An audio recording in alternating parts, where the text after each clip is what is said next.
ملا عارف رومی رحمۃ اللہ تعالیٰ علیہ آپ ایک حکایت لکھتے ہیں۔ آپ بیان کرتے ہیں کہ ایک لکڑہارا مزدور بندہ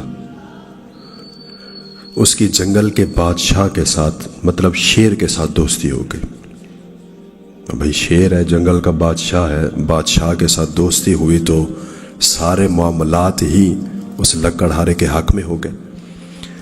جنگل کے جتنا بھی جانور تھے سب کو یہ پیغام دے دیا گیا کہ یہ لکڑہارا جو ہے یہ شیر کا دوست ہے، جنگل کے بادشاہ کا دوست ہے، تو کیا کرنا ہے؟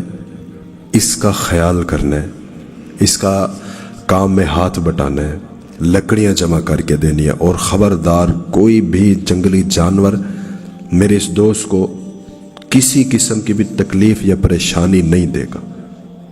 پورے جنگل میں جو ہے نا یہ صدا لگائی گئی اور سب نے کہا ٹھیک ہے۔ وہ جب بھی وہ لکڑہارا وہ جو مزدور تھا وہ جب بھی آتا تو کچھ جانور جو ہے وہ لکڑی اکٹھی کر دیتے، کچھ جانور وہ لکڑیاں اٹھا کے اس کے گھر تک پہنچاتے، کچھ جانور جو ہے اس کی جو ہے نا وہ حفاظت کرتے۔ مطلب کہ ہر ایک جانور جو ہے بادشاہ جو تھا، شیر تھا جنگل کا، اس کے حکم پر اس کے دوست کی حفاظت کرنے لگ گئے۔ تو وہ بڑا راضی ہوا، بھائی جنگل کے بادشاہ کے ساتھ دوستی ہو گئی، وہ تو راضی ہو گیا۔ کچھ ہی عرصہ گزرا تو وہ جو مزدور تھا اس نے گھر جا کے بتایا کہ میری نا ایک بادشاہ کے ساتھ جو ہے وہ دوستی ہو گئی ہے۔ کہنے کہ یہ تو بہت اچھی بات ہے کہ ایک بادشاہ، اتنا بڑا پروٹوکول ہے، اتنا بڑا نام ہے، سٹیٹس ہے، اس کے ساتھ دوستی ہوگی۔ تو اس کی بیگم کہنے لگی کہ جناب کبھی اس کو دعوت پہ بلائیں اور بتائیں تو صحیح وہ کون ہے جو آپ کا دوست بنا اور بادشاہ ہے۔ تو وہ جو لکڑہارا تھا وہ کہنے لگا کہ جی بتا نہیں سکتا وہ کون ہے، لیکن یہ ہے کہ ملاقات کرواؤں گا، کبھی بلائیں گے ضرور۔ وہ شیر کے پاس گیا اور جا کر کہنے لگا کہ جی ہم نے آپ کی دعوت کرنی ہے، دوست ہیں آپ ہمارے، آپ کے ساتھ دوستی ہوئی ہے۔ تو وہ جو شیر تھا کہنے لگا جی فلاں دن فلاں ٹائم جو کہ میں آپ کے گھر آ جاؤں گا۔ تو اس نے جا کے اپنی بیگم کو کہا کہ وہ جو دوست ہے، وہ جو بادشاہ ہے، وہ ہمارے گھر آ رہا ہے۔ تو وہ خوش ہو گئی، اس نے بڑا کچھ تیار کرنے کی کوشش کی۔ تو وہ جو اس کا شوہر تھا وہ کہنے لگا نہیں، کھانا نہیں بنانا۔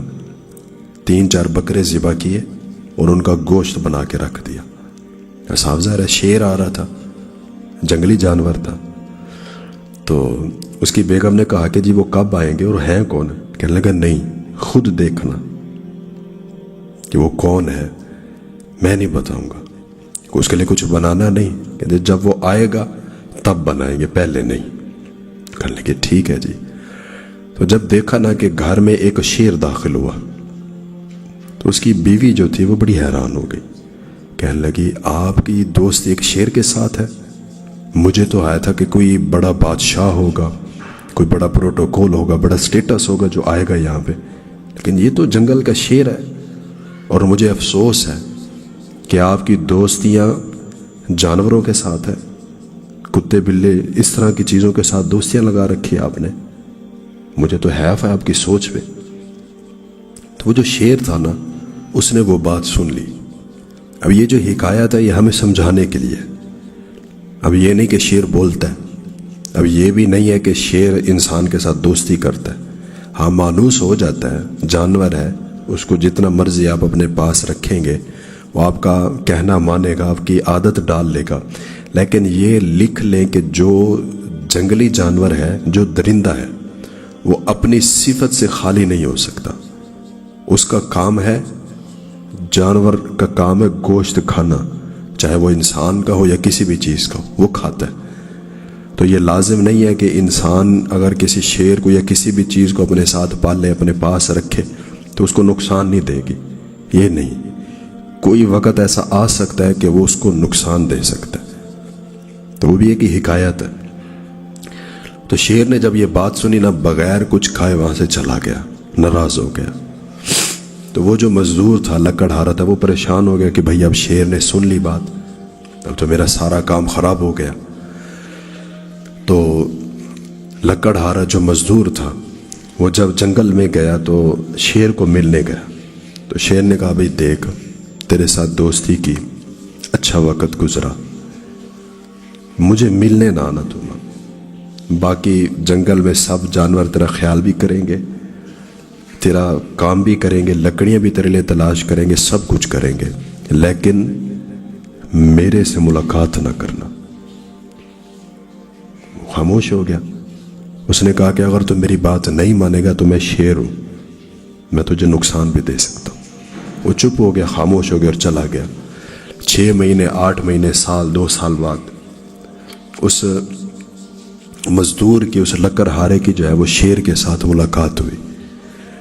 تو شیر نے کہا کہ یار ایک کام کر، تو ایک نا کلہاڑی پکڑ، کلہاڑی پکڑ کے نا میری جو دم ہے نا اس کے اوپر وار کرے گا، مار مجھے۔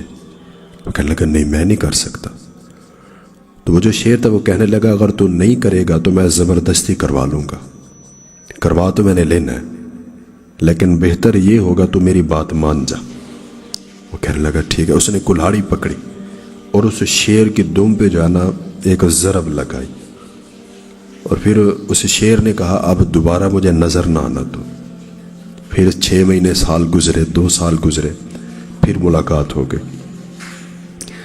تو شیر نے کہا تجھے یاد ہے کچھ عرصہ پہلے تم نے میرے جسم کے اوپر ایک ضرب لگائی تھی، ایک چوٹ لگائی تھی؟ تو کہنے لگا ہاں یاد ہے۔ کہتا وہ ڈھونڈ کے دکھا کدھر ہے۔ تو وہ جو لکڑ ہارا تھا، وہ جو مزدور تھا، اس نے جسم کے اوپر سے بال ہٹائے، ادھر دیکھا ادھر دیکھا، کہتا یہاں لگائی تھی، شاید یہاں لگائی تھی، شاید یہاں لگائی تھی۔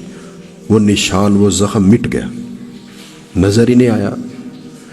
تو وہ جو شیر تھا وہ کہنے لگا یار دیکھ، یہ بات صرف تجھے سمجھانے کے لیے میں نے کی کہ تو نے جو کلہاڑی کے ساتھ مجھے ضرب لگائی اس کا نشان تو مٹ گیا ہے سال 2 سال کے اندر، لیکن تجھے یاد ہوگا میں تیرے گھر آیا تھا اور تیری بیگم نے کچھ سخت جملے بولے تھے، وہ آج بھی میرے دل کے اوپر نقش ہیں، وہ آج بھی مجھے تکلیف دیتے ہیں، وہ جب بھی مجھے یاد آتے نا تو مجھے خود پہ حیف آتی ہے کہ لوگ میرے بارے میں یہ سوچتے ہیں، لوگ میرے بارے میں یہ باتیں کرتے ہیں۔